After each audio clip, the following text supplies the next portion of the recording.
Bonjour à toutes et à tous.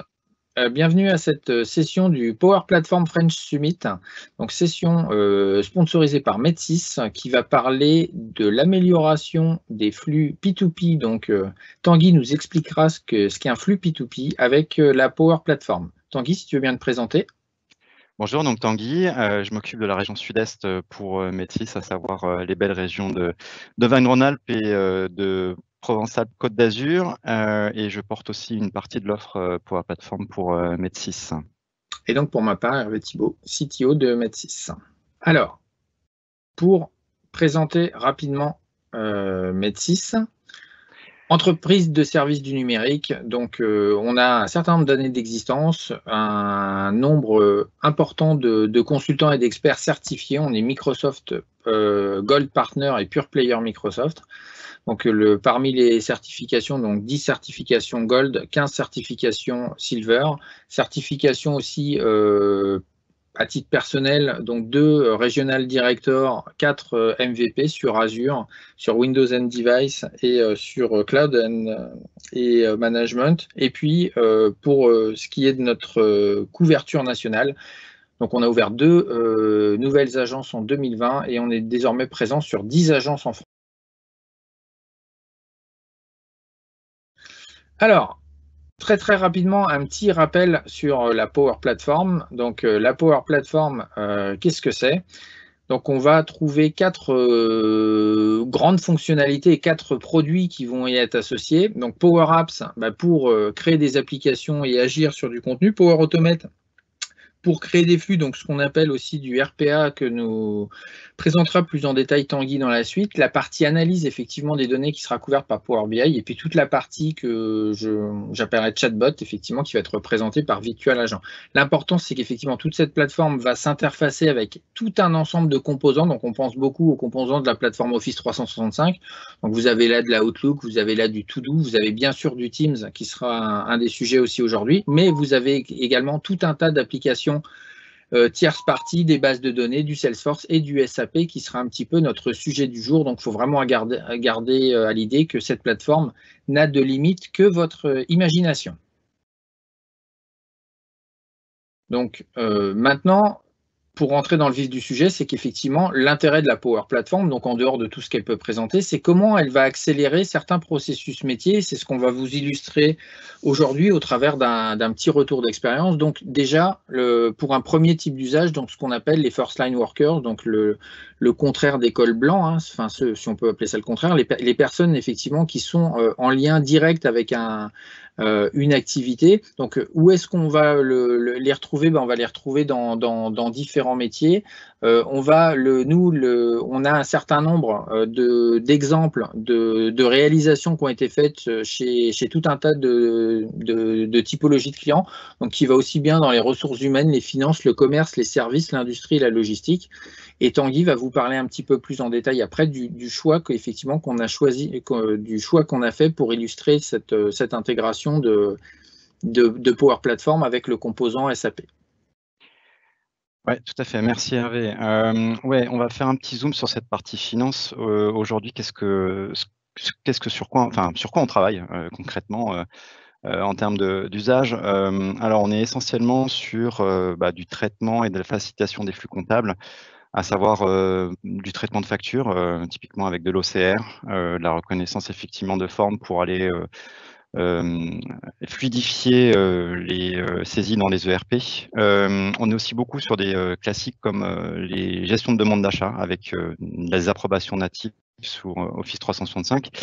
Et de plus en plus, on va vers des interactions avec les ERP, donc avec les données métiers de nos clients.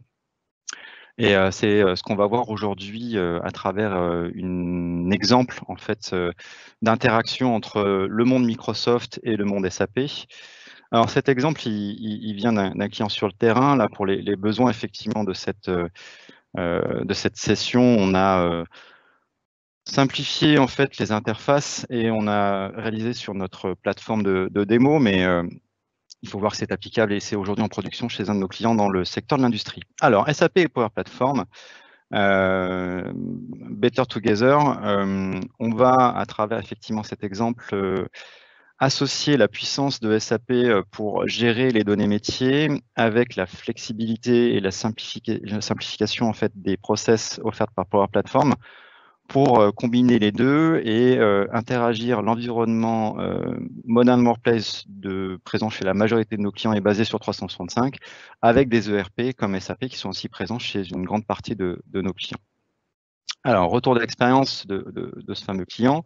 Donc déjà, si tu peux nous démystifier un peu, c'est quoi un flux P2P?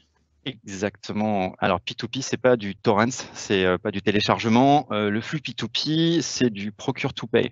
C'est tout le flux qui va décrire le processus achat entre une demande d'achat et son paiement auprès du fournisseur. Donc, on va aussi bien parler de réception de devis, de validation de devis, d'inscription du devis dans le système ERP, de sa validation après réception des goods, des éléments en fait fournis par le fournisseur, jusqu'au paiement en fait de ce dernier à travers donc des interfaces qui sont celles de l'ERP. Donc hier, pour ce client-là, c'était un grand nombre d'entrées manuelles d'informations dans cette ERP et de ressaisie de l'information. Combien de fois est-ce que vous avez entendu effectivement des clients vous dire oui, mais c'est dans le process SAP. Et ben, en fait, ce qui permet de fluidifier, c'est parce qu'en général, ces informations sont souvent ressaisies à la main.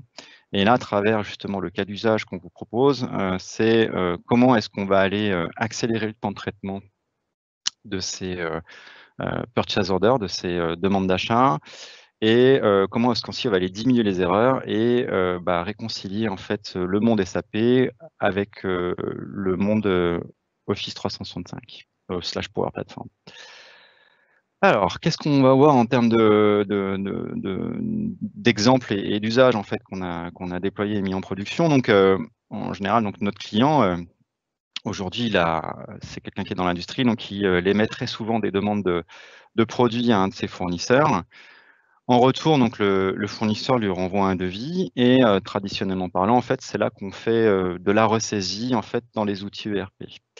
Là, le process qu'on a déployé et mis en place va aller récupérer le devis du fournisseur.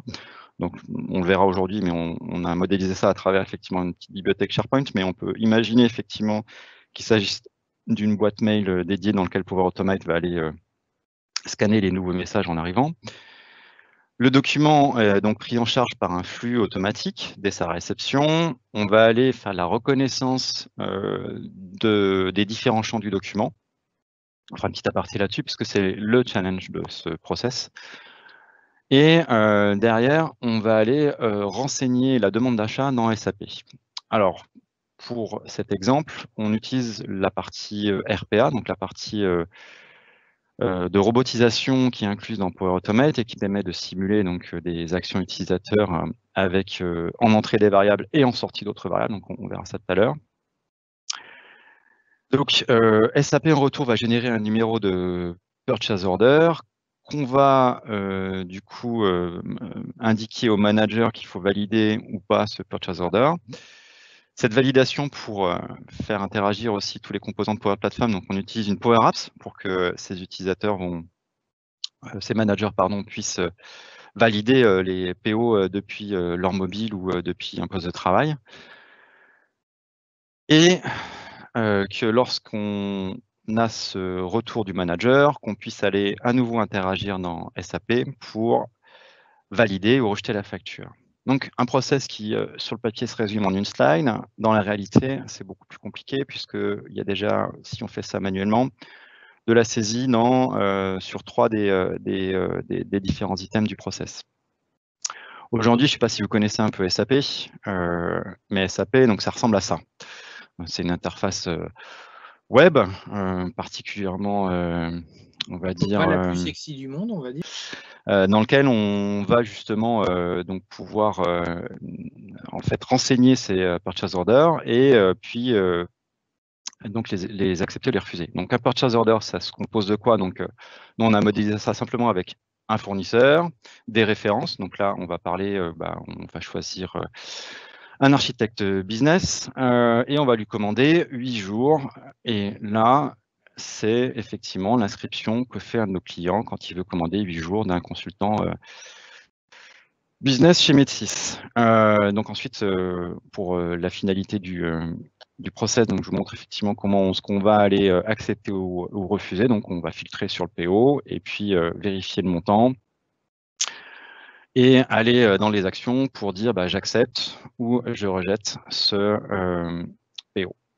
Donc ça, c'est la version manuelle. À quoi ça ressemble un devis?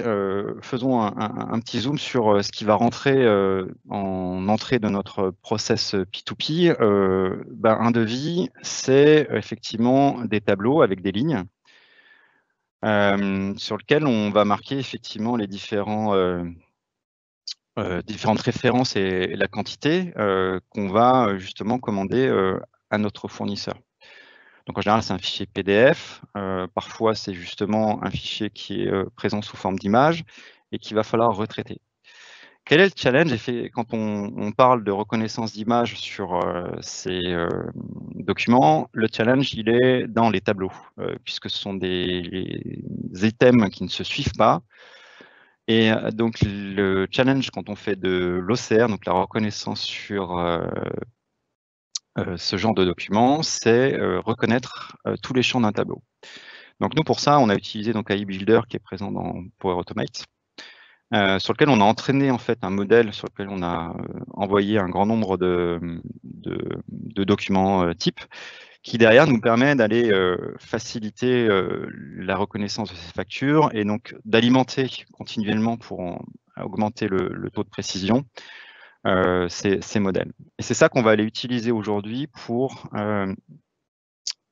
faire cette reconnaissance en fait de ce qui a été commandé pour notre purchase order, notre ordre d'achat. Bon à savoir, Power Automate peut aussi s'interfacer avec d'autres solutions d'OCR.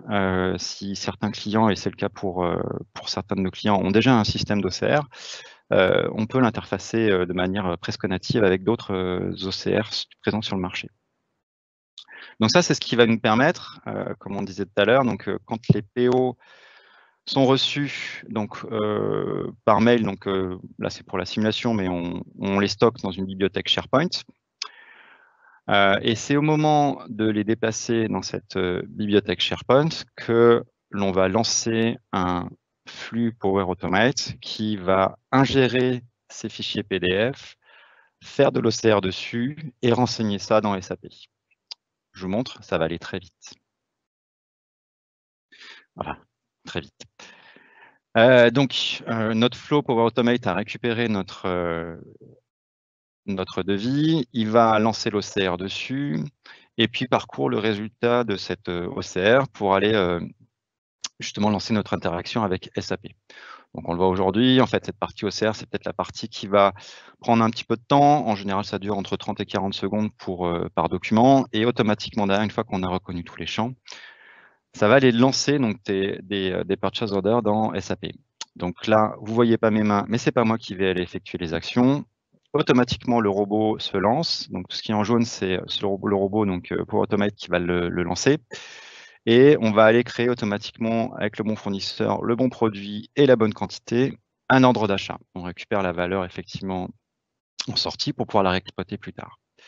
Donc on avait lancé deux ingestions de devis. Le deuxième devis va se lancer tout de suite après l'autre.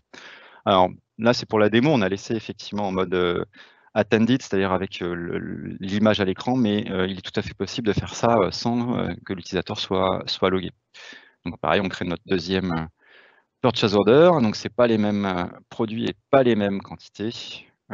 Et donc ça, c'est notre ami Power Automate qui va aller générer automatiquement dans SAP nos demandes d'achat.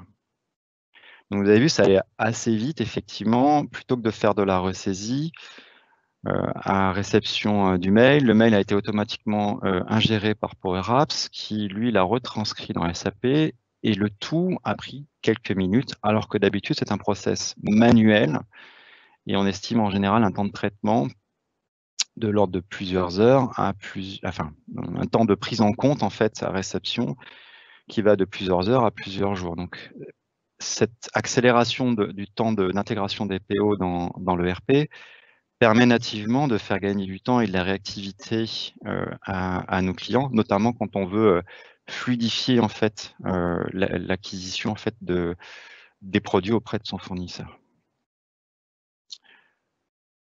On va aller un peu plus en détail de ce flux Power Automate. Donc c'est ce qu'on a vu aujourd'hui. Donc on fait de l'OCR sur notre devis.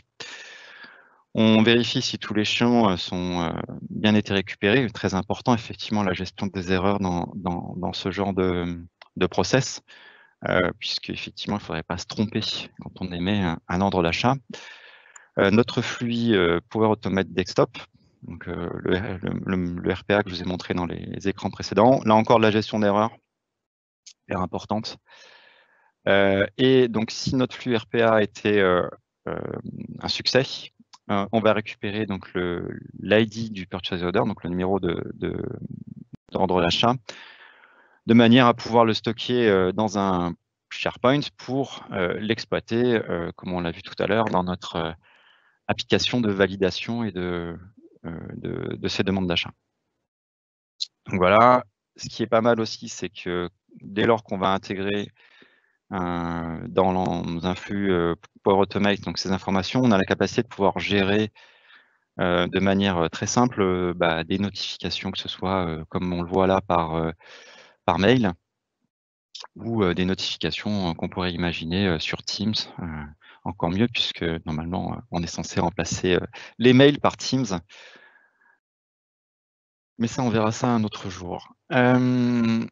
Donc, on a à gérer nos deux PO, et comme je vous le disais tout à l'heure, ce qu'on va récupérer de notre flux RPA, ce sont les deux PO-ID qui vont être injectés dans une liste SharePoint pour réutilisation dans la deuxième phase de ce flux P2P qui est la validation du devis. Voilà, petite liste SharePoint avec les nouveaux modèles de liste et le nouveau design, très sympa.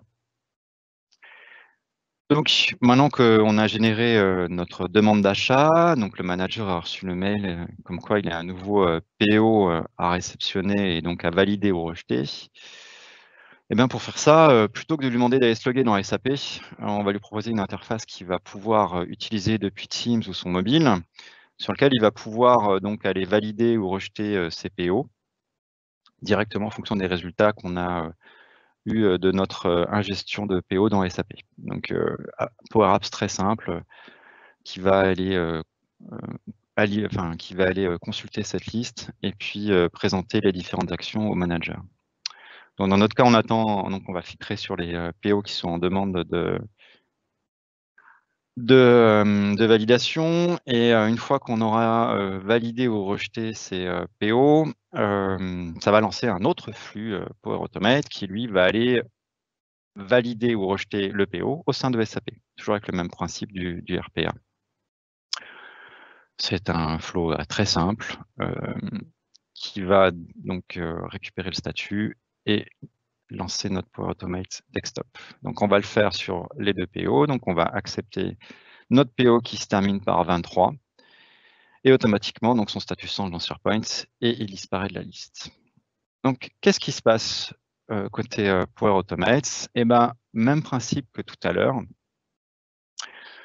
On a un flow qui va se lancer donc presque instantanément, puisque c'est en sortie d'une modification d'un élément SharePoint. Donc on récupère nos informations de login et notre mot de passe sécurisé, mot de passe qu'on a stocké dans un Key Vault sous Azure, c'est mieux, et qui va lancer automatiquement notre robot, toujours en jaune. Le robot, donc en entrée, a récupéré donc, le numéro de PO. Il va se loguer dans SAP, chercher le PO, le sélectionner et l'accepter. Voilà, il va plus vite que moi je parle, et il va faire ça de manière rapide, puisque ça prend, vous voyez, moins de 20 secondes pour aller valider un PO, 35 secondes. Allez. On va faire la même chose, donc on a bien vu que notre PO était accepté. On va faire la même chose avec le PO qui se termine par 22, et cette fois-ci on va le rejeter. Et là encore, très très rapidement, cette action est exécutée par notre robot, toujours en mode attended pour la démo. Et on se relogue. Cette fois-ci, on va resélectionner le PO qui va se terminer par 22. Et là, automatiquement, on va aller le rejeter. Et donc ça évite effectivement à ce que le manager ait accès aux interfaces SAP. Et surtout, c'est que ça va simplifier son expérience puisqu'il va pouvoir valider depuis une application type Teams, depuis son mobile ou chez lui en télétravail, comme actuellement. Alors, à quoi ça ressemble un flux RPA? Déjà, c'est très simple, oui, effectivement. On est encore sur du no-code, low-code, c'est-à-dire que très peu de champs à renseigner. Comment est-ce qu'on construit un flux RPA? Donc, avec Power Automate Desktop, on va utiliser ce qu'on appelle l'enregistreur web, qui va aller enregistrer nos actions dans Edge. Par exemple, qui va aller récupérer donc l'URL qu'on va utiliser, renseigner le login et le mot de passe pour vous. Donc là, on voit qu'il s'agit de variables, puisque c'est elle qu'on va fournir en entrée de notre flux Power Automate, et qui va aller effectuer des clics à la place de l'utilisateur pour générer ce purchase order.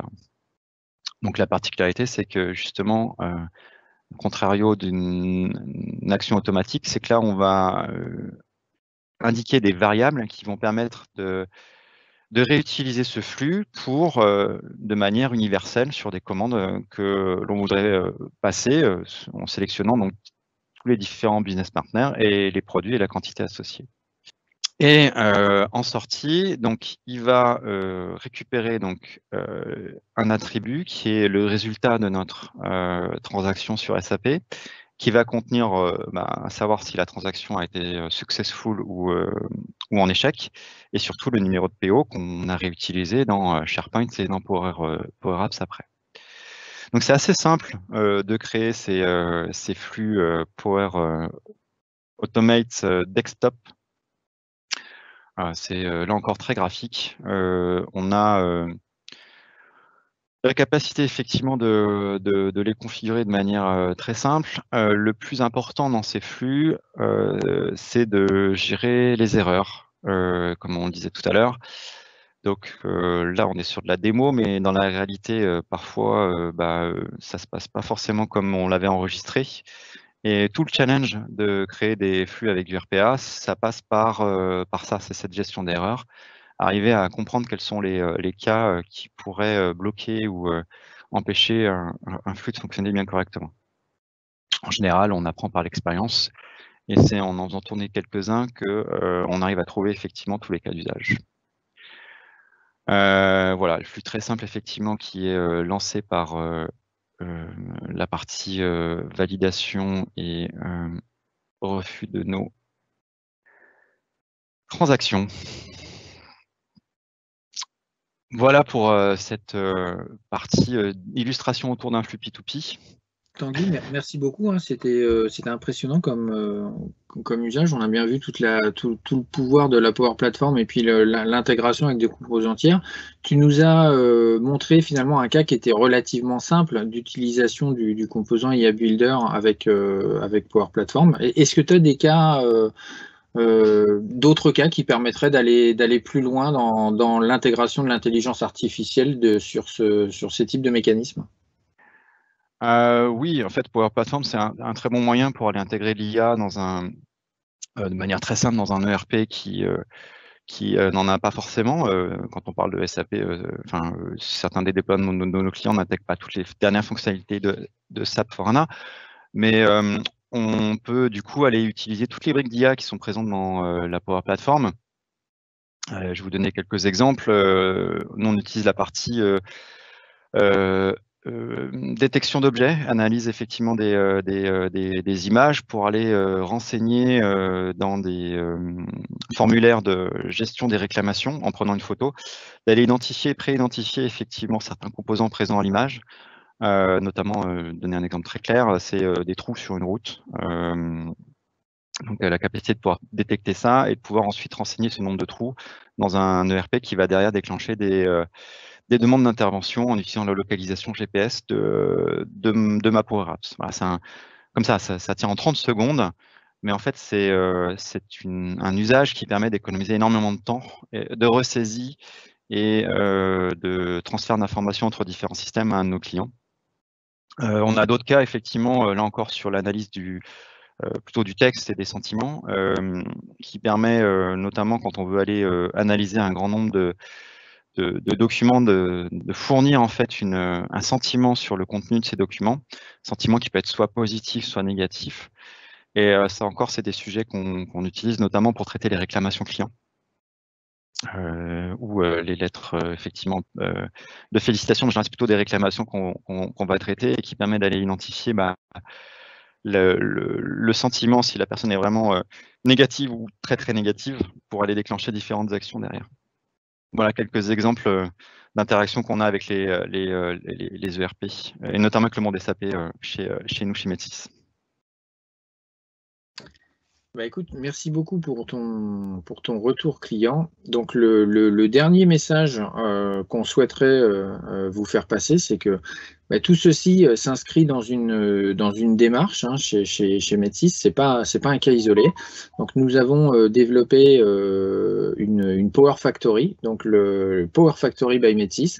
Et l'idée, c'est effectivement d'industrialiser, d'avoir une méthode éprouvée sur les différentes étapes de construction de ces Power Apps, notamment avec toutes les phases qu'on peut connaître. Donc la phase d'idéation, on va vraiment travailler le besoin et où on est sur des sujets très très créatifs. La phase de conception, on va un petit peu plus rentrer dans la partie design. Les sujets extrêmement importants parce qu'il y a du change. Donc Tanguy notamment a énormément effectivement de personnes dans ces équipes qui sont à même de travailler et sur le change et sur les aspects fonctionnels donc des applications. Des aspects un petit peu plus support sur comment l'assistance et des actions à la demande, parce que la Power Factory elle peut être aussi bien intégrée dans une approche type centre de service by Metis ou intégrée complètement dans une démarche client, c'est-à-dire intégrée dans le mode de fonctionnement du client. Derrière tout ça, il y a forcément toute une gouvernance à mettre en place, gouvernance sur les outils, gouvernance sur les process, et puis le pilotage et gestion des demandes de manière à ce que effectivement comment tout ça soit fait en bonne intelligence et tout soit bien traité et suivi. Donc merci beaucoup à toi Tanguy pour cet excellent retour sur un cas concret. N'hésitez pas à nous contacter au travers de la partie partenaire de la plateforme sur le French Summit. Et puis on vous dit à bientôt pour travailler vos cas d'usage chez vous en tant que client. Merci à vous. Merci.